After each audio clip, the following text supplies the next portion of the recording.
This is Big Business with Sarah. This podcast guides you to finding what you desire most in life and business, because running a business is very much about your personal development. In this podcast, I'm sharing what my clients ask me and how I help them. Thanks for joining.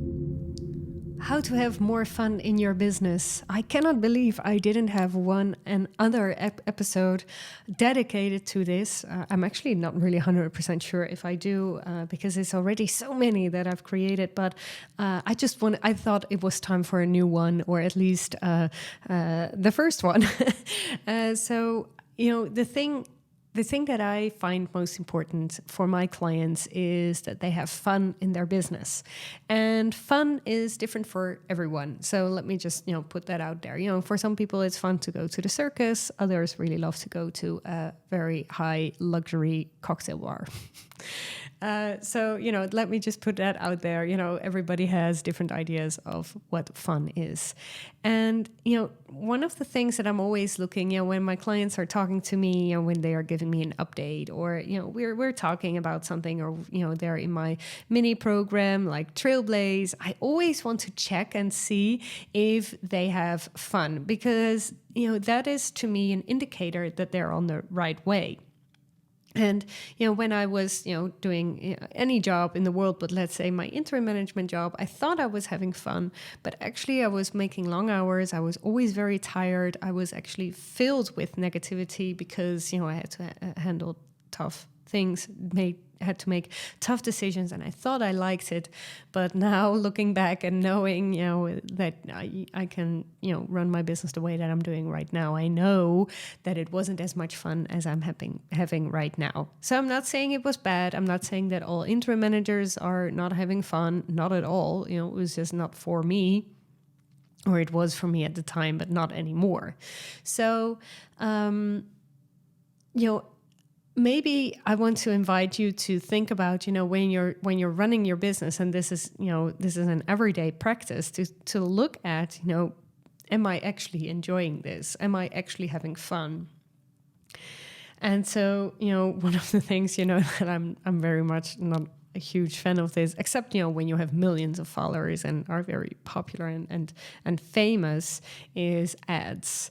And actually, when you're running ads, there's only a few people who like ads in your business. That you're probably your ads manager, the person who is helping you, doing the ads, your team, who get to work on creating the ads, and Google or Meta or wherever you're running their ads. They are the ones who are happy with that.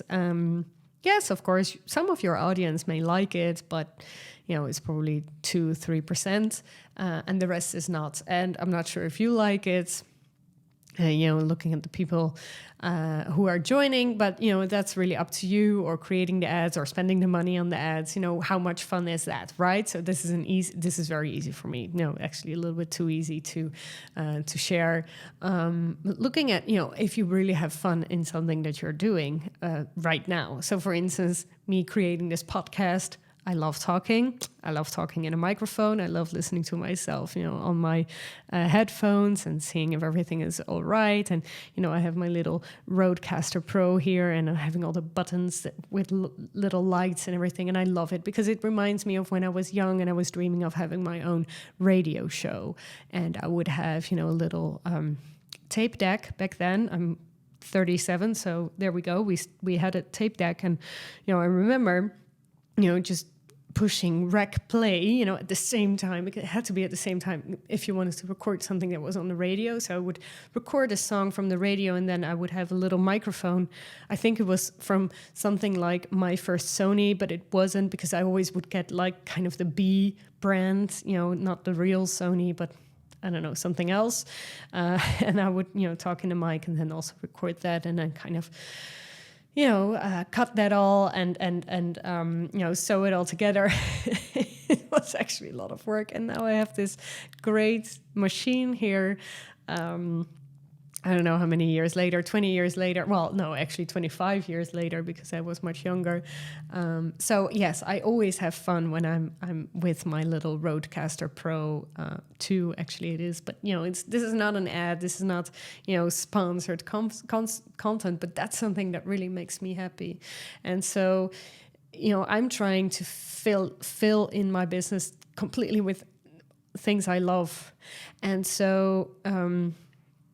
I'm helping my client do the same. So we were starting in Trailblaze, and we were talking about, all different things. I'm not going to share everything, of course. You can still follow the program, watch the replays, and join. But so one of the conclusions we had, and I didn't prepare for that, was to put out a ridiculous offer to your clients. Because one of my clients was talking about this, and she was saying, yes, but if I would just play around, it would be a rubbish offer. Well, actually in Dutch, she said onzin offer, which means something like rubbish or ridiculous or strange, or, however you want to call it. But actually, I was kind of asking her, okay, so what would that ridiculous offer look like? Because maybe there is something, that your audience really likes.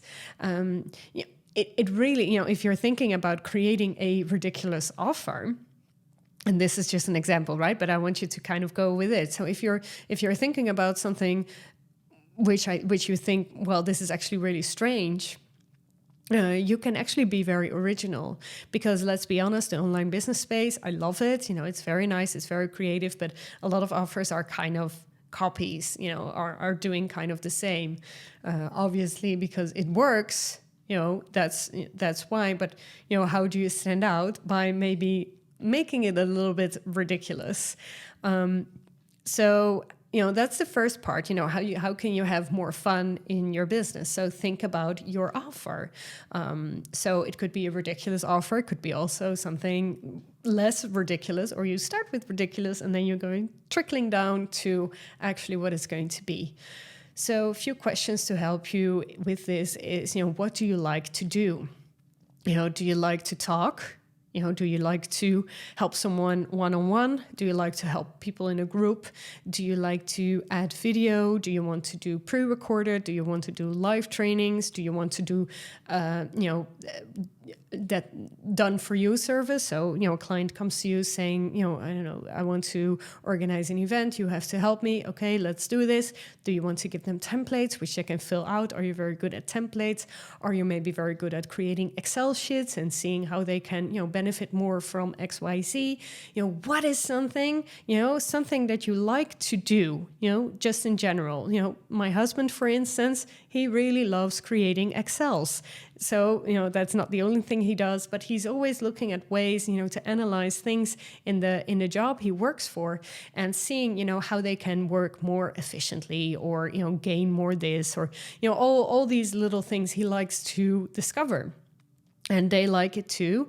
And, he likes that because he's very much in his zone of genius. So that's him, right?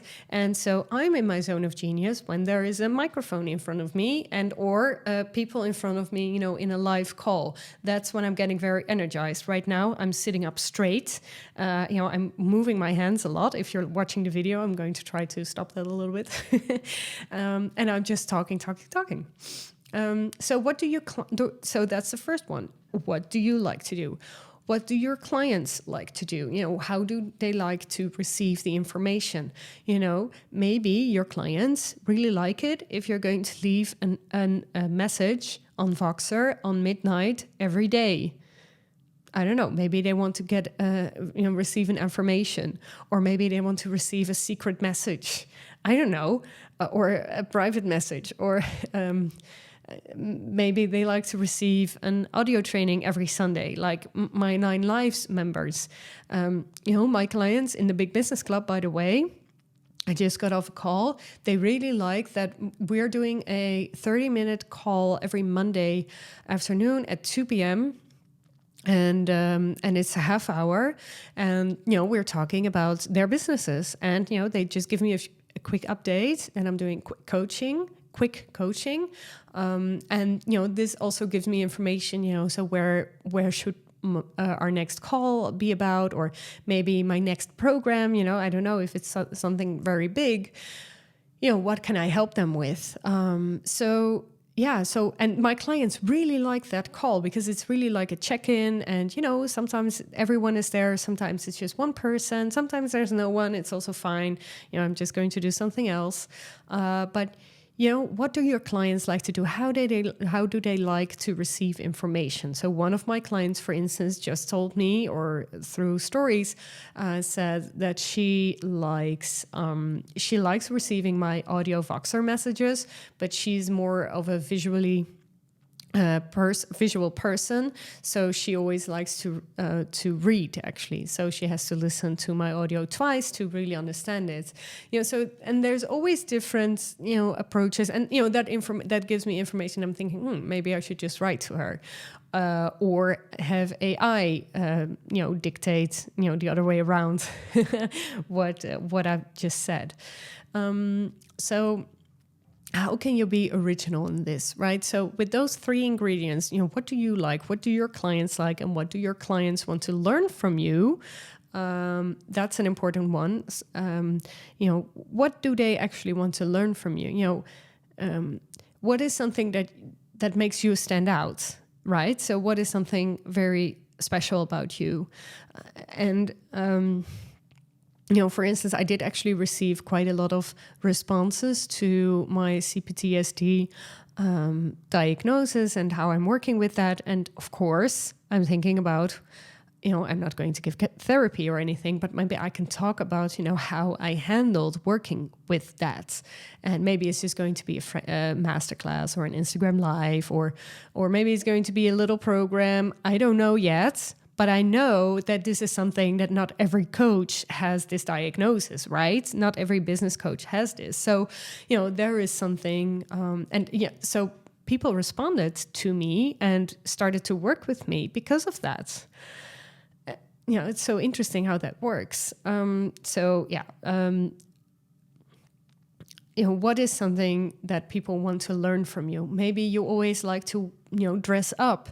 Maybe people really like to see, how do you combine your outfits and your clothing?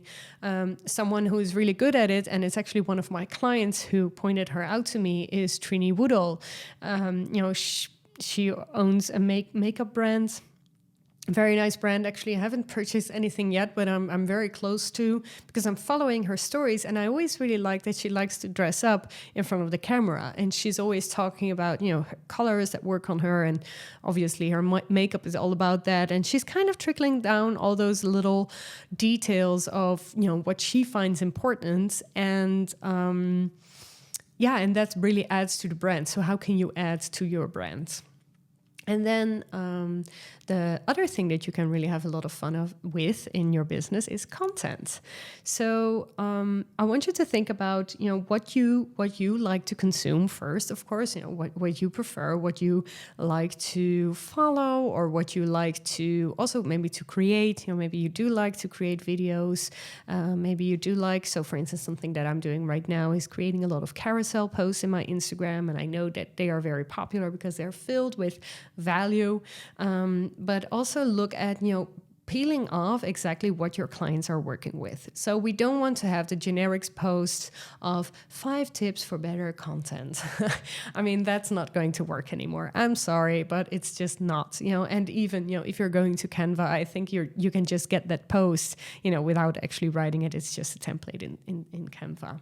So what are those people that you're talking to, who is your audience, or who is your preferred audience? So for instance, this could be something, thinking about this, looking at, your current audience, and maybe they're not buying yet.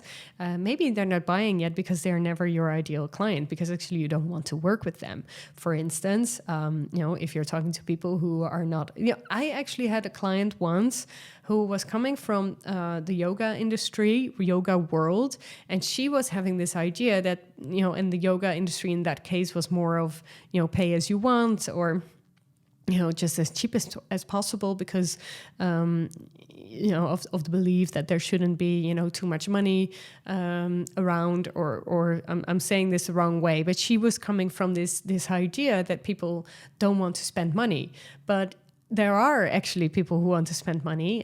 You have to know how to talk to people, and that's I think one of the most important keys there are in business. Who are you talking to? Study them. Imagine what happens in the world. What is something that they're working on right now, and it doesn't have to be that you have to be 10 steps ahead of people. It can be just one step, or maybe you could be at the same path, but maybe you're just doing things a little bit differently, and they want to learn from you. And also think about, what do they want to hear from you? What is something that you're going to tell them or say to them in stories or posts or LinkedIn posts or whatever, that is going to make create a click for them and think, oh, she or he understands me, or what kind of feeling do you want them to get when they're seeing your content? What kind of feeling do you want people to get when they see your content? I mean, I think this is a very important question. Do you want people to be activated? Do you want them to feel jealous? That's sometimes what I think when people are posting. I'm like, yes, I mean, nice, good for you. This is a good for you moment. But, what is my benefit? How am I going to get there? How am I going to, going to see that for myself? And then if somebody's responding saying, yeah, you have to just buy my 20K program, well, I think it needs a little bit more than that, right? So what does make your audience feel happy? And and try things, have fun with this, document your life, document maybe a very specific part of your life. One of the things that I've been sharing recently, I've pre-recorded this earlier this month, was that the World Championships of the Gymnastics just is finished today. It's such a shame because I love artistic gymnastics, specifically women's gymnastics.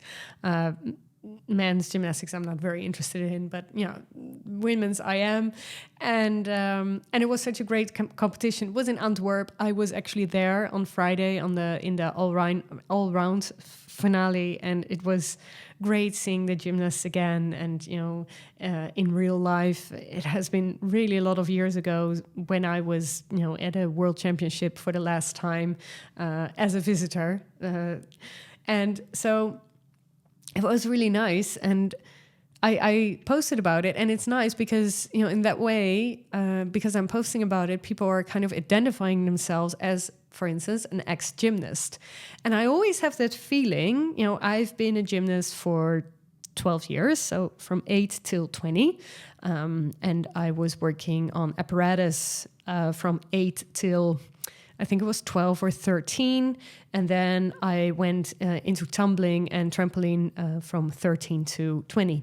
It's much easier actually to just jump than to walk on the balance beam or uneven bars. That's to me.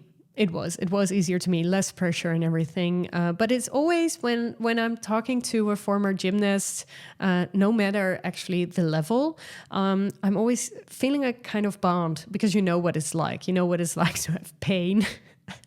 You know what it's like, to really push your limits. And you know what it's like to really push your body into something, that you would have never dreamed of. And also, you know what it's like to really build something. And yes, this is something that I wanted to share anyway, but I'm going to share it right now. Is when I was at the gymnastics competition on Friday on the all-round final. I was there and I was being a little bit emotional because what happens in any sports really, but I'm just using gymnastics right now, is that you cannot fake it.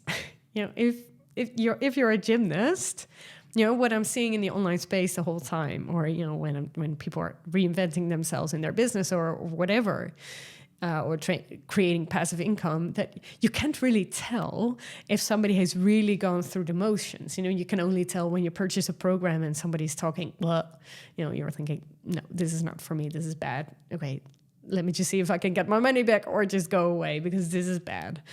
That's the only way that you can see it. But in gymnastics, you can, you need talent, right? I mean, everybody on the stage, all the finalists, they do have talent. Of course, you have to be, somewhat good at body work.